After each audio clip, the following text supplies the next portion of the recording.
জয় মা দয়াময়ী। হরিওম তৎসৎ। জয় গুরু। ঈশ্বর কথা, মানব চেতনার কথা বলবো আজ। জীব একটা যন্ত্র, এর মধ্যে চেতনা কাজ করে। কি করে বোঝা যায়? চেতনার মধ্যে 3 গুণ কাজ করে। জীব চেতনা নিয়ে আসে, তার মধ্যে 3 গুণ কাজ করে। আহার, নিদ্রা, মৈথুন।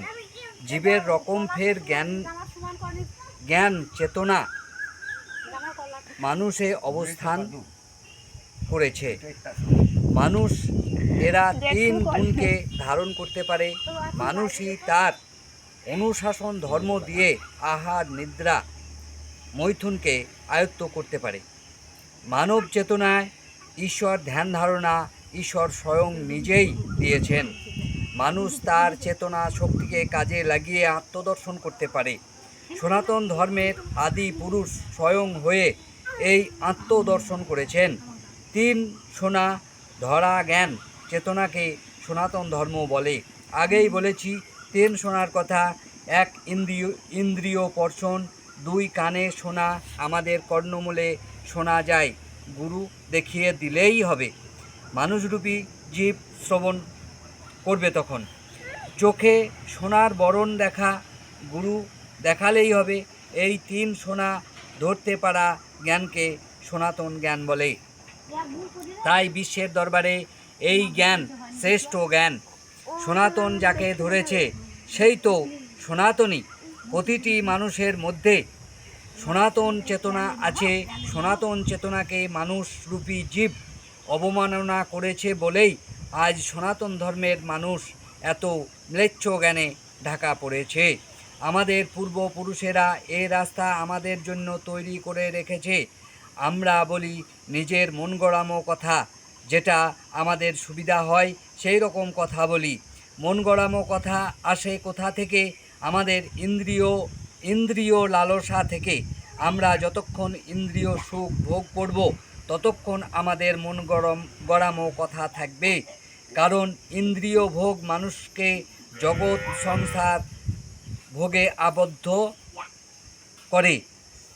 তাই গুরু বলে, মানব চেতনা যদি মানুষের না থাকে, ইন্দ্রিয় চেতনায় পড়ে থাকে, সে হচ্ছে ম্লেচ্ছ জ্ঞান, ইতর কুলেরও থেকেও অধম। কেন? ইতর জীব প্রকৃতির নিয়মে ধরে আছে, তাই নিয়মে আছে। তাদের যদি মানুষরূপী জীব ক্ষতি না করে, পরিবেশের যত জীব আছে পূর্ণ আয়ু নিয়েই মৃত্যু মুখে পতিত হয়। মানুষ ইন্দ্রিয় ভোগ করে বেশি বলে মানুষ পূর্ণ আয়ু পায় না। মানুষ মাথায় চেতনা 2 রকমভাবে কাজ করে। 1 ইন্দ্রিয় ভোগ চেতনা, 2 ঈশ্বরবোধ চেতনা।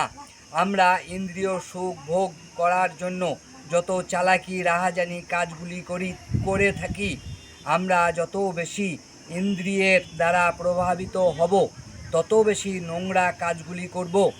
ইন্দ্রিয় লালসা মানুষের যত বেশি হবে, সে মানুষ তত বেশি ম্লেচ্ছ জ্ঞানে অবস্থান করে।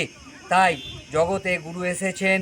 ইন্দ্রিয় লালসা কি করে কমানো যায় তার রাস্তা গুরুর কাছে আছে। ইন্দ্রিয়কে তোমাদের কি করে দেবতা বানাতে হয় গুরুর কাছে জেনে নাও। একটা মানব চেতনার দাম অনেক। তাকে কি করে ঈশ্বর চরণে বসাতে হয় গুরু জানে। আমি বোধ জ্ঞানের ভিতর কি করে আমাদের আত্মা খেলা করে গুরু দেখিয়ে দেবে। আমাদের পরমকে ধরতে যে পরম অর্থ দরকার, সেই পরম অর্থ কোথায় আছে গুরু ভালো করে জানে। পরমকে দর্শন করা তো পরমার্থ ছাড়া হবে না। মানুষই পারে গুরুর কৃপায় পরমকে দর্শন করতে। এক কথায় মানব চেতনা ঈশ্বরমুখী হওয়া মানুষ খুব আগের মানুষ বটে। সেই মানুষ আত্মদর্শন করা তাদের কাছে খুব কঠিন নয়। অতীন্দ্রিয় আশ্রম উবলায়। মানুষগুরু সহদেব মা অনুরাগী বৈরাগী। ফোন 95 64 13 15 33।